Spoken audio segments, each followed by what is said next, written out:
Hello and welcome to this week's episode of #Leadership What's on Your Mind. Remember, we're a podcast to make you stop and think about your leadership journey, and we're going to add value by bringing amazing people with amazing stories and experts in their field. So today we are speaking to Ian. How are you doing, Ian? You okay? I'm good, thank you, Stuart. How are you? I'm very good, thank you very much. I'm going to add one thing in actually, because I forgot to say it. If you haven't already subscribe to our YouTube channel, make sure you subscribe and make sure you follow us on your podcast provider, because every week at 6 a.m. every Wednesday we've got amazing people like Ian coming on. So Ian, we've been doing some work next to each other for the last couple of months, and it was a no-brainer. It's been a pleasure, and you're going to bring so much value to the audience. It was a no-brainer to get you on, so thank you for your time. I'm not going to cover anything, and I'm going to get you to introduce yourself. Well, I always like to hear how people introduce themselves. So as I hit the 20-minute timer, Ian, if you introduce yourself to people who don't know who you are and what you've done, and tell us a little bit about where you are. Stuart, thank you. And thank you for having me on your podcast. It's a pleasure to be here. And I've really enjoyed working with you over the last few months that we've been working together. So thank you for inviting me on. Well, as you say, my name's Ian Rose. I'm a retired Paralympian and also, I suppose you could say, ex-IT sales consultant as well. That's now taken the plunge into the world of facilitating leadership workshops, resilience workshops, and motivational speaking. So lots and lots of stuff going on in my world at the moment. I was born in 1972, in a little place called High Wycombe. And I had, right back then, I'd contracted childhood eye cancer called retinablastoma. And through that childhood eye cancer and the operations I had, I lost my left eye. So I'm completely blind in my left eye, really short-sighted in my right eye through the treatment they gave me. And I developed an indent down the side of my right-hand side of my face. And I was being teased at the age of 7. My mum and dad knew that I was suffering with 3 things that they brought me up to be the most important things in life to be successful as a human being. And that's that for my mum and dad, and what I now tell my kids, being successful is not about how much money you've got, how big car you've got, how big the house you've got, but how much you smile and how much you're proud of what you're doing, what you've done, and what you're about to do. And I wasn't being very proud back then. So my dad and my mum knew they had to help me, got me into the sport of judo. That's my sport. Yep. So I walked through the front door of the judo club. I remember this as clear as day when I was 7 years old, walking through the front door of the hall of this school into this judo club, and a guy called Ron coming running up to me, shaking my hand. And I was shaking like a leaf. I was experiencing that fight or flight, the threat response that we all talk about in leadership. And I was getting this when I was 7, and what had happened is I'd seen these kids training on this judo mat, and it looked like the sport hurt for a start. But most importantly, what caught my eye, or when I got closer to the mat, what I actually noticed first of all was they were all wearing judo kits. And back then, at the age of 7, they looked like pajamas tied up around the middle with a belt, basically. And I thought, I've not heard that before. That's excellent. Well, Stuart, I thought they were going to laugh at me for the way I would look, I was going to look and not being able to do things. But what I'd forgotten back then, and what I didn't realize back then when I was 7, is they'd all been in that situation as well. My dad said something so special to me that it got me on the mat, and didn't just get me on the mat, but it got me to travel the world free of charge to all these Paralympic games. He just turned around to me and he said, Ian, how do you know if you can or can't do this unless you just give it a go? And for me, we're going to come on and talk a little bit about leadership. But for me, part of being a good leader is knowing when to say the right thing to the right person and how to say it. And that was what my dad did for me. It took me 3 weeks to get rid of that teasing at school, but I didn't throw these guys over my shoulder. I just grew in confidence and really knew how to, just walk away. I ended up at the age of 16 qualifying for the visually impaired team, won a bronze in my first international European Championships, and then went on to represent Great Britain at Barcelona in 1992, Atlanta, where I won a bronze in 1996, Sydney in 2000, where I came 5th, Athens in 2004, I got a silver medal, and then Beijing in 2008, where I had a bad day and I came last. Do you know what? What a great introduction. Thank you so much for that. And it gives a perfect picture, doesn't it, for people to think about and seeing you do that. And I love those little quirky little saying the right things the right times and having the impact it can have on people. So we've got 3 questions that we ask everybody. Obviously, we're hashtag leadership. What's on your minds? What comes to your mind when you think of the word leadership? Well, I mean, when it comes to the word leadership, if I think back in my careers and who I think I've been led well by, I mean, firstly, you know, a little bit of an understanding of, I think actually they know what they're talking about, you know, and they've been there and done it. You know, I'm a big sort of lead by example person, you know, so not read it in a book or seen someone else do it, or anything, but I actually, you know, I'm a big sort of, you know, I've done this and it worked for me. Now you give it a go. It might not work for you, but it might do. So people, you know, need to be able to prove to me that they've tried it and it's worked for them, and they're sharing their experience. You know, I also need to feel as if I trust them as well, and really have that trust that they're going to do the right thing, just for them, but also for the team and myself as well. So they're going to have my back effectively, you know. Yeah. And really, when things get tough, they're going to dig in, they're going to show a bit of resilience, and they're going to stick up for themselves, stick up for the team, and make sure the right thing gets done every time if possible. Yeah, I love the fact that the last thing you said then, it's a two-way street, isn't it? It's not just dismissive of responsibility. So I love that.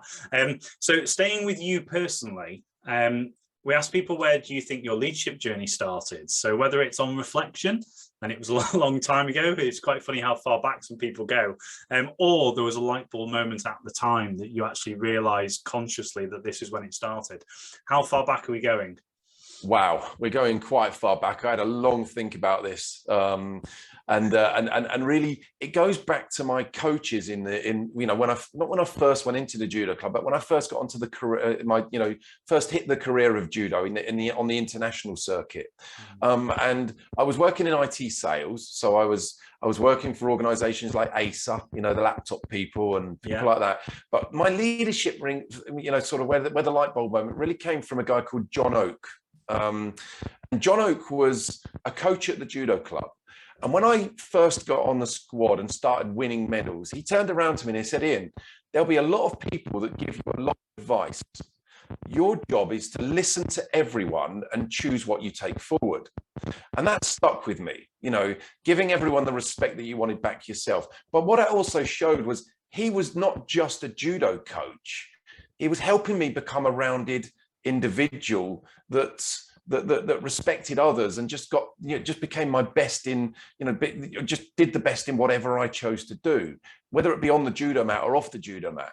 And he also had one other thing as well that he taught me, and that was, when you go on these workshops, when you go on seminars, when you go on training sessions, and in this case, it was when I went to training sessions with the national squad, he said, as from the club, and you are a member of our club, he said, okay, every session you go on, I would like you to bring one thing back, one technique back to show the other club members, so you can teach them what you're learning on the national squad. And for me, that's stuck with me through my whole working career as well. When you go on a workshop, take one thing back and show it to your team. And if one person likes it, you know, it's worthwhile, isn't it?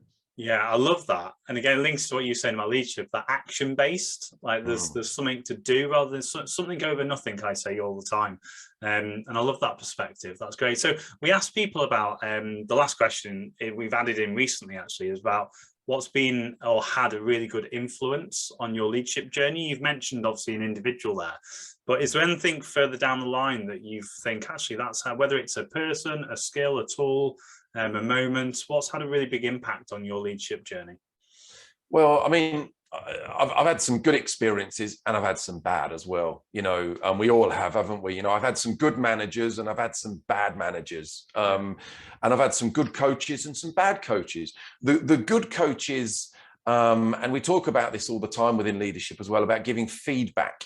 The good coaches and the good managers know that when you've actually experienced something and it hasn't gone quite as well as you wanted it to go, whether I lost a judo fight or didn't make a sale or something like that, the good coaches and managers wouldn't come up to me straight away and say, well, how could you have done that better? You know, I think you could have done this. You know, felt quite embarrassed sometimes when I come off a judo match and, you know, I should have beat the person because I've beaten them before and I come off and I'd lost. You know, 99% of the time I knew why I had lost. I just needed time for it to sink in so that I could get back to the centre of excellence where we used to train at Bisham Abbey near Marlow in Buckinghamshire.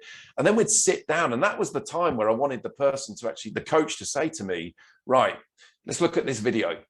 This is what you did wrong. Yeah, I know. You know, okay, how can we make sure this doesn't happen next time? Do you know what I mean? And that for me was their moments. Now, I had some really good coaches, young man called Steve Pullen, who was a judo coach for me that used to know how to when to say the motivational stuff and when not. You know, he also knew when to give me a kick and when he needed to put an arm around me, you know, and they're the people I think that have really helped me through and that I've learned from, and they're the people I want to be like, you know.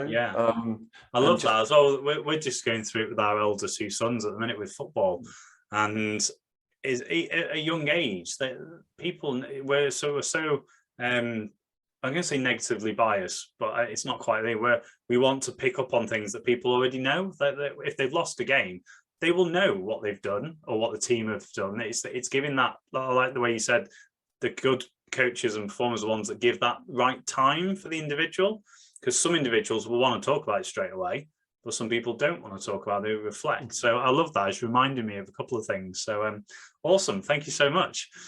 So you do a lot in resilience, don't you? And it's a big time. I don't think we've actually covered it as a topic on the podcast yet, and it's very much linked to leadership. Tell us a little bit about the things that you talk about in your resilience workshops, your coaching, that can add value to the audience. Thank you. Well, I mean, I have a bit of a saying, you know, about resilience. You know, when things don't go your way, pick yourself up, dust yourself down, and try again. You know, in my limited experience of having to show resilience, you know, I mean, I'm not going to say I'm an expert because you know, I'm not an expert of the individuals that are listening to this podcast. I believe that as a person that's running workshops and training people and coaching people on resilience, my job is to share the puzzle pieces that I've used in my life, and if they like them, they'll put them together in a shape that works for them. So that's firstly how I work. And yes, you're quite right. I run workshops, and I run a program of workshops as well, of 5 workshops to help with this. Part of the, you know, a part of the things that I share, and like I said, everything I share in these workshops is stuff that I've used. Okay.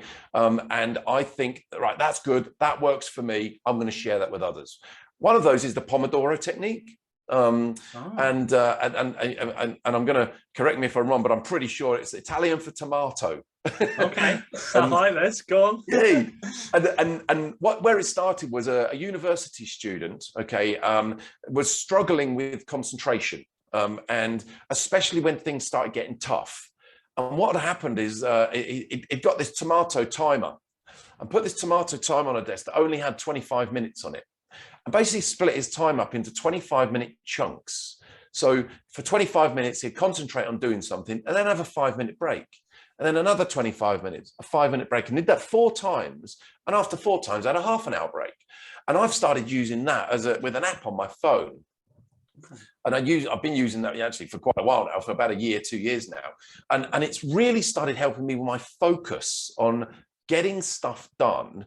And I don't mean getting the good stuff done, the easy stuff, because we can focus on that, the shiny stuff, you know, that we all, I don't know about yourself, Stuart, but I'm a shiny toy person. If I get a shiny toy, I can concentrate forever on a new shiny toy until I get bored of it. The distraction techniques of the stuff you want to do over the stuff that you need to do is I think everybody can relate to that. Oh, absolutely. But that's where this Pomodoro comes in, where you need to finish that stuff that's not quite so shiny, but it still needs doing. You know, so there's one thing I've been using to help me with my resilience when I get bored and you know, other things start distracting me. The other thing as well is I'm a massive believer on controlling the controllables. So, you know, when you get stressed, what's within your control, and not having to worry about what's out of your control. So I've come up with this thing called the 3F framework. And I share this in workshops where you take the job that you're working on, or the thing you're getting stressed about, or the task that you're struggling with, and you share it up into 3 columns. Now, the first step is focus, and you focus upon everything you've got full control over. Right. The next column is flag, and that is where you put the things where you've got somewhat control over. So you've got a little bit, like for instance, booking diary time with other people. You've got a little bit of control on that. You get the time in the diary, but they could turn around and cancel that just like that, straight away. And then the 4th column is forget, and you put the stuff in there you have no control over at all. I'm not saying you don't have a plan for it, but what you do is you give yourself permission to not worry about it. Yeah. So things like the weather, you're organizing a street fair or a street fete, for instance, and you're thinking, I hope it's sunny, but what if it rains? Oh, I'm getting stressed. Yeah. You have a plan B just in case it rains, but you put that in place and then don't worry about it, because there's living in that what if, isn't it? What if? But what that does is it allows us to look at the first column and focus and start setting some realistic, actually, stuff that, goals that can get achieved. And we can say, right, I did that. The middle column is a bit hazy because other people are involved in that as well. But the final column where it says forget, and that is where you can then get rid of that stress, get rid of that anxiety, because you give yourself permission to not worry about it. Okay. Yeah, I love that. I love that. And you just said control of controllables as well. That's something that I personally have sort of had to use myself. And I passed it on to a friend of mine a couple of weeks ago that was just messaging on WhatsApp. And I just messaged control of controllables because I could hear they were actually getting into a tailspin, let's say, from actually something that they couldn't control. So I just, those 2 words, control controllables, and they were like, that's really useful. So it's just that external person saying that can be really useful. Nice. And this all builds into that resilience when you're struggling and when things are getting tough. It's like, okay, let me break this down. Let me look at this task. And here's the trick. If you break the task down into as smaller chunks as possible, so the more chunks you can get out of a task or a deliverable that you've got to put that you're stressing with, the easier it is to find out what's in your control and what's out of your control. And there's the other thing about doing this as well, what you need help with and what you can do on your own. And that's really important as well. There is looking at what have I got the skills to do here and what do I need some support with, and looking at that. Now, I believe we've all shown over the last couple of years, year and up to 2.5 years through this pandemic that we've been through. I believe we've all shown that we are resilient. Okay, we have completely shown that and proved that. But what I think people need help with now is staying resilient. Okay, and that's the trick, is using some tools and some strategies to stay resilient so that you can get things done, especially through tough times. Yeah, I love that. And again, I was going to come on to that, and I'll sort of ask you in the leadership topic as such. But again, the 2 years, you and I know that there's been a big shift, hasn't there? We know through delivering the work that we do, being online. Obviously, it's been great to meet in person and work alongside each other, which is fantastic. But everybody is dealing with this, and everybody is. I always used to start some of my sessions with the stuff I'd done previously about you're a better person for being here in the first place. Like you're still here, you're in business, you're doing whoever it is I was chatting to. That being present moment of like, where do we go now? And because of that, what can you learn and all those sort of things. But in your sort of perspective, how do you think leadership has shifted in the last 2 years, we're going to say, but where do you see it from your point of view moving forwards as well? I think a big thing here, Stuart, is when leading a team, the flexibility has to come in. So we now know, and I've been working with teams, and I've got kids that are kids. They're not kids anymore. My daughter's 23 and my son's 19. So I'm still going to call them kids, because they are still my kids. But we're seeing a shift now from the rigid 9 till 5 to the working week being split up into working from home and working from the office, or working for, and being a little bit more flexible, working from 7 o'clock in the morning till 4 o'clock in the afternoon, and more flexi time, and like I said, being flexible as a leader to allow people that space within reason. Now, what I'm seeing here, I think, is really a trust in two ways. So the leader needs to trust that the staff are, if they're given the freedom to do that sort of stuff, they're going to get the job done. And we have that thing, it's called agile working, isn't it? Just getting that job done and really, making sure it's done on time, not worrying about how it's done and where it's done, just making sure that job's done. So I'm seeing a lot more of a shift through to flexible working from home, a lot less time spent in the office, and a lot more agile working, and giving people the freedom to do a job their way, to a deadline, but making sure it's done to the best of their ability as well. Yeah, fantastic. And literally these go so quick when we get good guests on in conversation. We've got about 30 seconds left. Are there any pearls of wisdom that you want to sort of pass on to the audience that can really help them level up their leadership journey?